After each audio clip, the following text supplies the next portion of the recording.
Marlee Wierda is in our podcast studio. Thanks so much for joining us as we post-mortem this Illinois football game as the Illini fall to 0-2 today after losing to Purdue 31-24. Marlee, you were traveling all across the viewing area. You were across country today for high school as the high schoolers wrapped up their season. You listened to the game. You've called the highlights now. You've talked to Robert Rosenthal, our analyst from Illini Board. You'll see that interview tomorrow. What's your big takeaways from the game today? Yeah, Bret, I think the biggest thing that we can take away from this game is that they overcame so much adversity. There were so many different just circumstances going into this game, and it all started when two players had tested positive earlier this week, Thursday, Friday, around then, and we get the news release that says Brandon Peters is going to be out. Freshman tight end Griffin Moore is also out. And then 12 other players, in addition to them, are also out of the game, not because they tested positive, but because of contact tracing or injuries or whatever it may be. They didn't specify, but 14 players out for the game. I mean, I couldn't imagine what Lovie Smith had been thinking, leading up to this game. But for Coran Taylor to come in and play the way that he did, I mean, the bar was low when I heard that he was coming in to the game after Matt Robinson went down early there in the first. But I think for the way that he played, the way that he gave Illinois a chance to win, especially for a fourth string quarterback that's coming in with little to no game time experience and really taking the most amount of snaps that he's had in his college career, I think is a big testament to him and who he is as a player and how this team can rally together and overcome adversity, even though they didn't get the win. I completely agree with that. And to think from his emotions, right? Almost what you mentioned, he finds out Thursday, he said he was going to play today or probably be in the mix in that sense. He can't imagine Matt Robinson is going to get hurt. But when you go from 4 even to 2 on that chart and on the depth chart, you get some different feelings in that. Like, hey, there's a chance I might play. And they've already gotten through the majority of practice by Thursday. They're essentially just to walkthroughs by that point. Thursday being the last real practice. They practice Tuesday, Wednesday, Thursday, Friday's a walkthrough, Saturday's your game. And so I can't put myself in his shoes just thinking the excitement. And then once he gets in, and I asked him after the game what he thought about his nerves, and he said he was pretty cool, calm, and collected to get to that point. Here's Coran Taylor on all of that and what his teammates think as well. No, I did feel good out there. It was good. I was calm and collect. It was a little bit, rowdy, like everybody. When Matt went down, they go, "Oh, Coran." So then I was a little anxious, but after I got the first couple snaps, I was good. A lot of guys counted Coran out a long time ago. I've been knowing what he was capable of, though. I knew once he'd get his chance, he'd do the most with it, and he did really well. He's got some dog in him, I'll tell you that. He definitely has got my support. Coran Taylor stepped up big for us and filled a big role for us and was able to get stuff done. I think he cleans up a little bit, like taking care of the football a little bit better, and we'll be in good business. I thought overall he played pretty well. Now the turnovers, those are tough, Marlee. When you throw 2 picks and you fumble twice, it's going to be really difficult to win.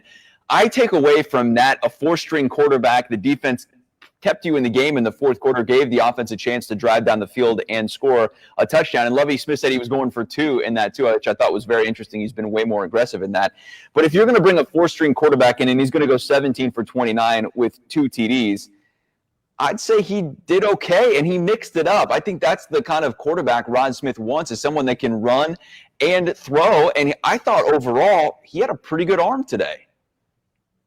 Yeah, Bret, I would agree. I mean, you mentioned those turnovers, but I think that is expected given a guy that I was taught when we heard Lovie Smith in the press conference. He said, he didn't really take a lot of reps in practice. I mean, they reserve those reps for the first and second string. So really, he wasn't getting a lot of practice time to maybe get comfortable with some of his receivers and tight ends or whatever it may be. So I think that's the result that you kind of expect. And For you, we'd heard some rumors, Marlee, this week that maybe there was going to be a couple of guys out with COVID. I think it really started to pick up steam last night. I had heard Brandon Peters as a name for that. But when you see that email, I mean, what do you think? And what do you think Illini fans think? I mean, we'd love to have you chat in here as we go along here on our podcast. We're on Facebook, on the WCIA 3 Facebook page, as well as our sports page, Twitter's as well. So if you got some thoughts, chime in. But, you know, once they played Wisconsin last week, I don't know about you, I was kind of just expecting there to be some positives.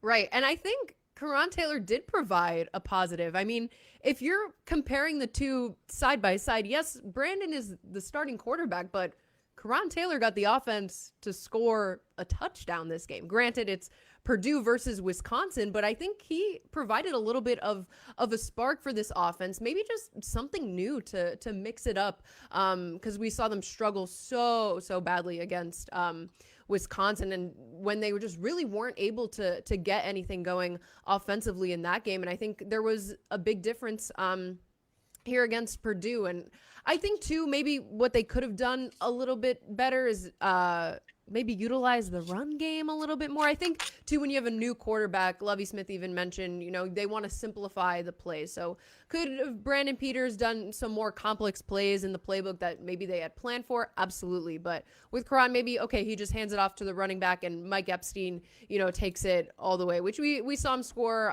his first touchdown of the season, and his first one since tearing his ACL. So that's definitely a positive for Mike Epstein. But I think maybe they could have simplified a little bit more than what they did.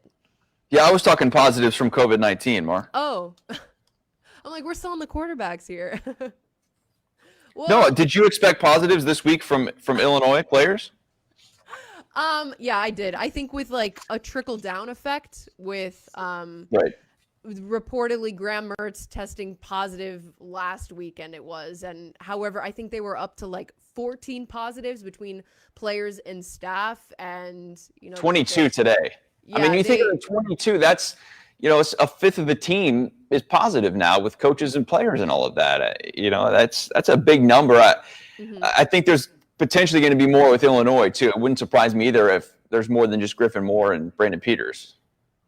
Right. Yeah. I think just with that would be, I don't want to say ignorant of us to think, but you know, they were on the practice field this week. I mean, Lovie said that on Monday, no one had tested positive. And I think the thing with COVID that's so tricky is like, okay, they didn't test positive, let's say on Monday, but maybe they were positive Wednesday. Like the test, I feel like doesn't accurately reflect if it's in your system or in your body and who you're passing it to. I mean, these guys are practicing every day and together, and they're sharing a locker room. And yes, there are precautions that are being taken, but how much of that really does prevent the spread? I mean, we saw them, I mean, they weren't even sharing a locker room with Wisconsin, just maybe passing by a guy that tested positive. It was enough for Brandon Peters to contract the virus. And who knows if his roommates are okay. I mean, I know with the contact tracing, there's like the 10-day isolation period, but who knows what kind of domino effect we're going to see moving forward here.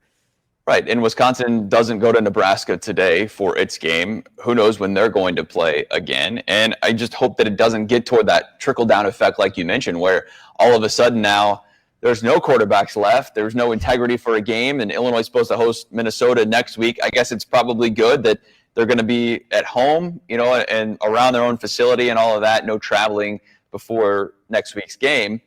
But then you go to Rutgers the week after that. So, you know, it just kind of can get out of hand real quick here. And it's also crazy to me, Marlee, to think that, you know, we're a fourth of the way through the regular season, quote unquote, now after 2 weeks of Illinois football. They're only playing an 8+1 schedule. Right. So, you know, we're a fourth of the way through that.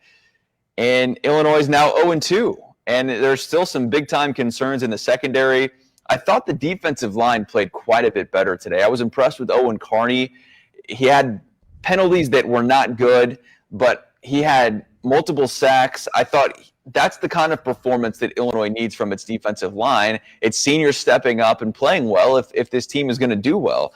And overall, I was pretty impressed with what they did, limiting Purdue to just 80 rushing yards on the day. Illinois had 177. The passing game is where Illinois got eaten up, and that's the secondary. And I still have big-time concerns on a secondary where you're starting Sidney Brown, you're starting Tony Adams, two veteran guys that have been around that have, 25, 30-plus starts, and they're still just picking apart this offense or this defense.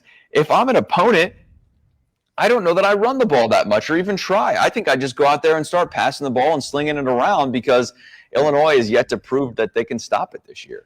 Right. And I think, too, heading into this season, Nate Hobbs even said, the secondary, he said, this is his quote here, that he said something like, we can be the best position group on the team. And I think we're not seeing that at all, especially like you mentioned, Bret, for all the veterans and all of the experience that they are returning to that group. It is just not up to par with what you would expect from that secondary group. I mean, I'm just looking here at the little stat sheet that I have. Nate Hobbs, 6 tackles total, 3 solo tackles. It's just, I think, and I spoke to Robert Rosenthal a little bit about this as well, and he said for Lovie Smith's 5th year, for the defensive coach that he is, the defense should be way above where they are right now. And we saw a little glimpse of that in the game when they were, playing well, but I think when they're just playing bad, it's downright awful, and their opponents seem to take advantage of it. Right. And I would expect Minnesota to come in and pass the ball all over the place next week with Tanner Morgan. He had a breakout season last year as a sophomore. He's back this year. Jacob here says the university has all students and faculty test every 2 days. They're monitoring the spread as good as any agency out there. And Jacob, I completely agree with you on that. The Illinois athletes tested every day, and yet you can still get a positive test back from this. And so no one is immune to the virus. We're living in the middle of a pandemic, and it's what you're going to expect. There's going to be positive tests along the road. And I was talking to Jeremy Warner on our pregame show earlier about this. What are we going to do in basketball? Because your numbers there are so much thinner. Mm-hmm. If Io or Kofi gets a positive test back, or you get a couple of role players, now all of a sudden, what do you do? I mean, you only have 13 scholarships to begin with, but if you lose 2 guys out of that, right, that's essentially like losing 10 guys for a football game, and well, I think here we are. Sorry. Go ahead. It's tough when we're in different spots. I was going to say with basketball, I think there is a little bit more flexibility where, yes, there's less numbers, but they also play more games, so they don't have to worry about, having this 8-game season. They're going to play 20-plus games where maybe there is that wiggle room to knock a game or 2 off the schedule. But if they do have to miss 21 days, if you miss 3 weeks of a basketball season, I mean, that could be 4 or 5, 6 games. Yeah. Where you're out. With football, if the release is correct, which I assume it is, and they said that hopefully Brandon Peters can be back for the Nebraska game. Okay, well, you miss 3 games, maybe 4. Basketball, you could miss a lot more than that if it's 21 days. Yeah. And I want this to be clear, too, and we mentioned this on the pregame show. It's really important that we in the media make sure that everyone is aware of this. Okay, only 2 people tested positive so far, according to the university, and that's Brandon Peters and Griffin Moore. All of the other guys that were out today were either contact tracing issues or injuries. And so they will likely be out next week against Minnesota. Yeah, because it's 10 days, I believe, for contact tracing. Correct. Right. And so that would put them at Thursday. If they all tested positive on Thursday, if Brandon and Griffin did, then that means that they're not going to be able to be available until Sunday, which means they're going to miss the Minnesota game. So that's 10 days, but Brandon and Griffin are out 21 days, which puts them well into November here, and hopefully they can be back by the Minnesota game or by the Nebraska game, but they have to go under cardiac testing and some different things. And this is all the Big Ten protocol. We saw it in the SEC where, Alabama's Nick Saban tests positive, and then he's back 3 days later after 2 negative tests back to back. That's not how the Big Ten's rolling. Yeah. How much did that negative test cost them? I don't know. I don't know, but and there's more. This is big money, and there's so much at stake in this, and so you would hope that everyone is having the integrity of in Illinois, which I think Illinois is going to be and the utmost standard here. I would expect only that because they are testing every day and they were at the front of this. So we'll see. And Jacob says agreed. And the assessment for basketball team is just, if not more, at risk. And I mean, you're tackling people in football and all of that. I get it. But in basketball, you're banging in the post. You're got a hand in the defender's face from the guards. I mean, it's just, the numbers are smaller, but you're so much more in each other's personal space in basketball in that sense. Sweating on each other. At least in football, you have face masks and you have pads and all of that. I mean, I think you see these guys in basketball. I mean, they're drenched in sweat. They're banging all over around. I mean, I don't know. I hope we have a season. I hope they can go off, that we can get, the full 27 games or whatever they're going to play with their MTE or whatnot. But I have some doubts because we're still in one of the biggest parts of this pandemic, and especially here in Champaign County. And wherever you're at tonight, your numbers may be different, but the hospitalizations are as high in Champaign County right now as they've been since March, and maybe even more than that. So, I think there's some big time concerns with that. Yeah. All right. Go ahead, Mar. Just one thing I want to say too. I think we get so caught up too in like the numbers, like, okay, this many people positive, this many today. Okay, 2 tests positive, Brandon Peters, Griffin Moore, but like they're people. Honestly, I hope they're okay. That's where my head, you know, like sometimes you just go to like, oh my God, the cases, the this, the that. But okay, here are 2 Illinois football players that, we don't know if they have symptoms. Are they sick? Are they okay?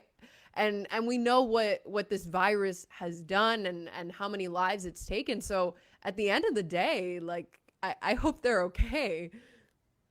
Yeah, absolutely. And we don't know if they're asymptomatic. I didn't hear any of that. That wasn't in the release today. So I'm not sure if, they're having any symptoms or not. And you're absolutely 100% right that their safety is priority number one in all of this. And you hope that they're going to be okay. And that ultimately no other Illini players test positive for COVID-19. But I do want to give Illinois some credit here, Marlee. They didn't play well in the first half, down 14-0.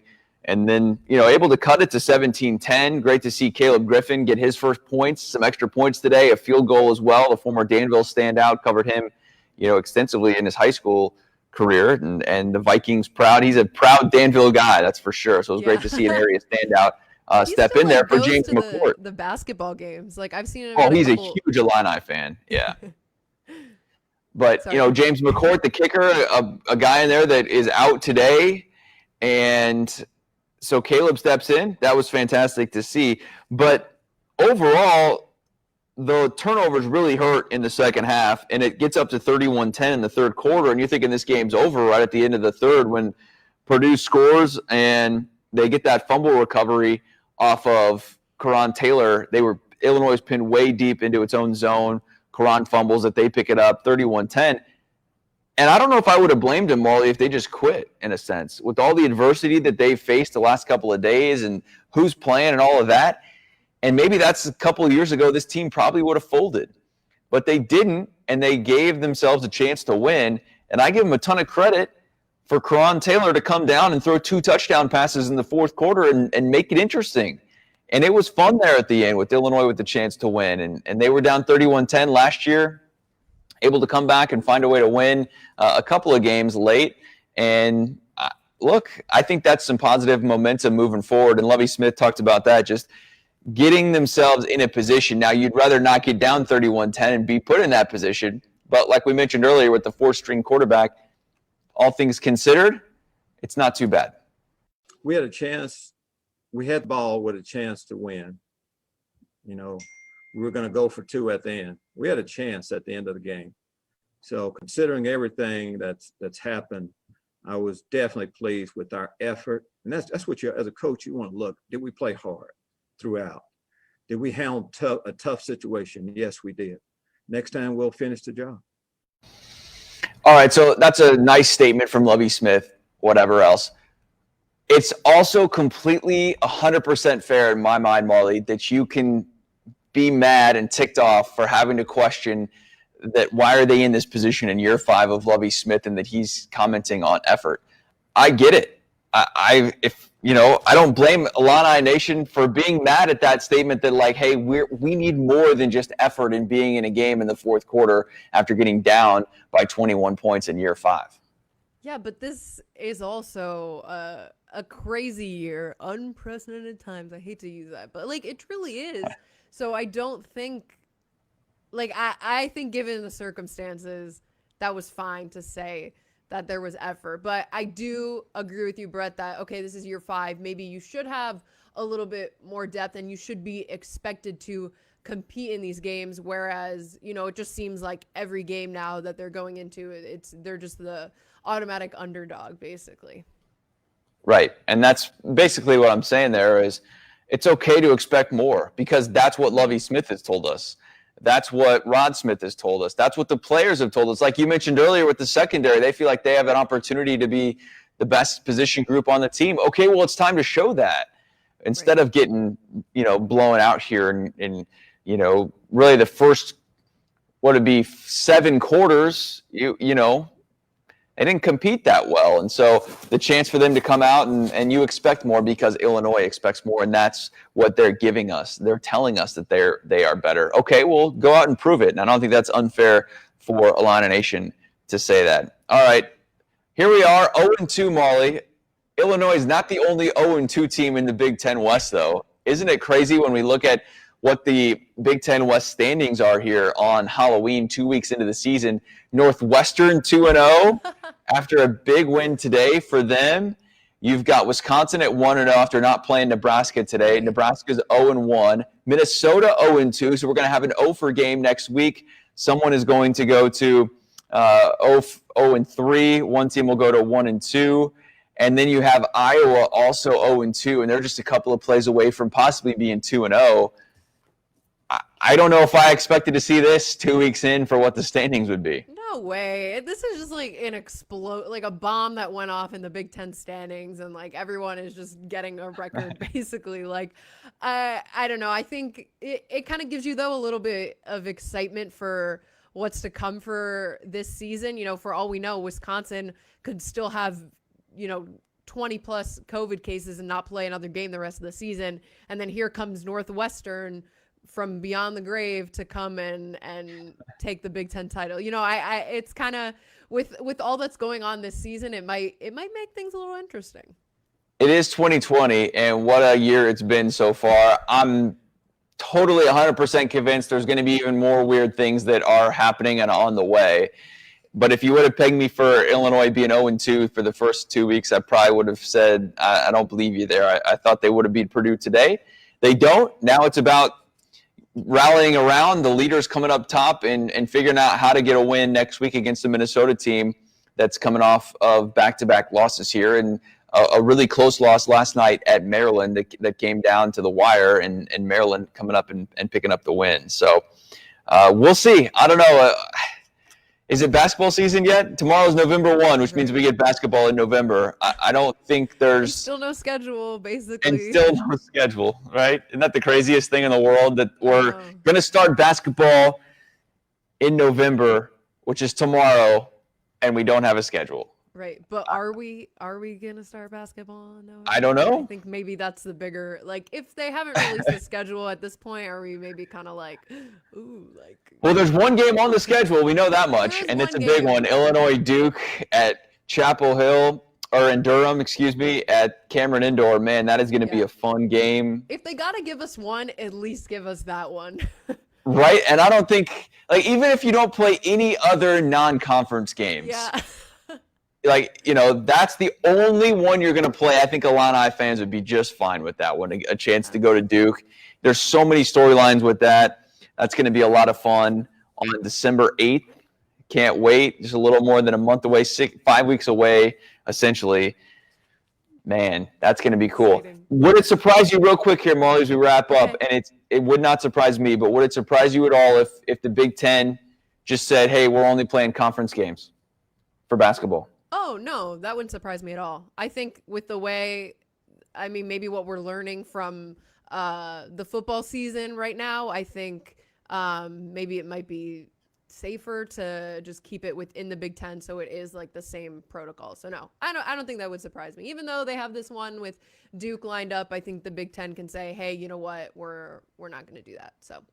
Yeah, or maybe just a one-off, okay, you can play an ACC or you can play another Power 5 school and whatever that may be, but no Gavitt games announced this week. That's with the Big East.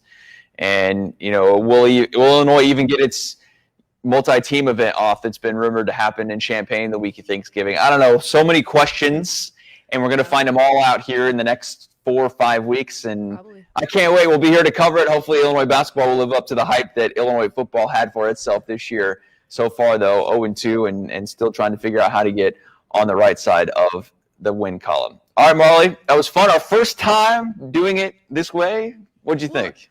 Well, this way, like with I'm looking here at the computer, like our nice little new setup that we have, but this brings me back to when I was sitting in my apartment in April and you guys had me on like the computer. And yeah. For like, how long were you in your apartment? Like 5 straight weeks? I think it was close to like 2 months, actually. Oh, man. Yeah, I don't want to go back. So please, like, let's keep the virus under control because I can't go back. Right. Well, we'll do our part here to socially distance and enjoy this technology we've got to be able to, do our part in that and mask up and everything else. Hey, we got to get a little fun in here, though. It is Halloween, so we'll wrap up the 3-in-1 podcast. Give me your favorite Halloween candy. Oh, God. Everyone thinks I'm such a loser for this, but I really like Almond Joys. I remember being like, whatever, when I was like trick-or-treating and, we do the big like candy trade and everyone would just like give me their Almond Joys. Like I wouldn't even have to trade for anything. They're like, ugh, the Almond Joy. Wow. Like, toss it. And I'm like, yes, give it to me. The Almond Joy. Yeah. Well, you are a joyful spirit, I guess,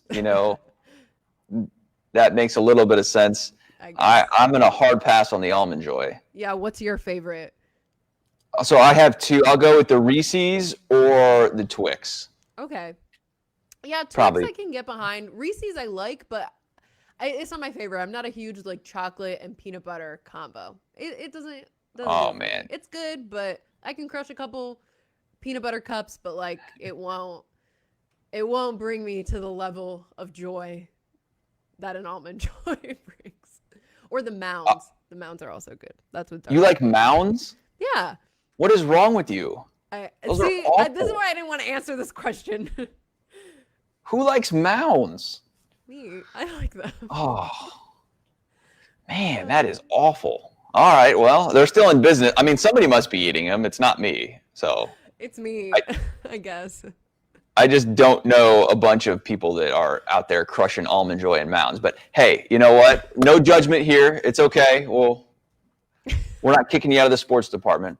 All right, what you got for me? We got 3 questions, 3 randos. What you got? Okay. Are you dressing up for Halloween? I am not. Okay. The kids are.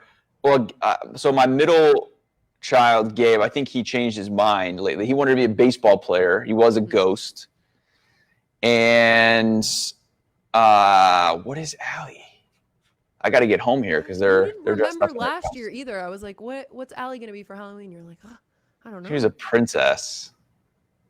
Yeah, I'm not gonna dress up for Halloween. What about you? Are you gonna do the 10 tonight in a costume? Oh, maybe I should. That would be fun. Last year I was Cam Newton, so it would be hard to Can you get the hair? Yeah, so right? I kind of like flipped my hair, like I did like kind of like this to get like, whatever he has going on underneath his little babushka, little scarf thing that there you I go. guess he always wears in his press conference, and so yeah. The babushka. Yeah, isn't that what it's called? Like when they. Marlee, I'm terrible. I don't know. Don't quote me on that. I feel like I've heard somebody call it that before, so I don't know. All right, last question for me. Let's say Corona ends tomorrow. Where's the first place you're going? Oh. Canada. Yeah, you had a trip, right? I had a trip. Call it off? I had a trip to Canada. Me and my family, we were going to go to Calgary and go to like Banff National Park. We were so excited. And then COVID. And it's like a joke with my family that we can never plan anything because something always happens and goes wrong and we always have to like cancel a vacation. So we're like, of course, like this awesome, cool, fun thing that we have planned, we can't do. So yeah, COVID ends. We're getting our flights back to Canada, I would hope. That sounds perfect. Yeah. I had also had a little trip to Canada that was supposed to happen in August with our station. Canada to go to Alaska, that's not happening either. So let's make Canada happen for both of us in 2021. Right? Were you actually going to go to Canada, or was it like the layover? Yeah, so there's a little cruise type thing through Canada. Fly to Seattle, and then you take a cruise up through Canada, and you actually stopped in Canada for a little while, and then up through Alaska.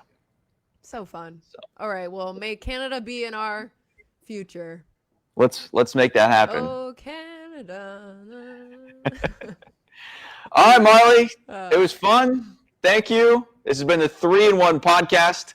Hey, we'll do it again next week after the Minnesota game.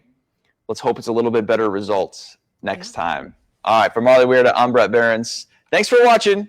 See you next time on the 3-in-1 podcast.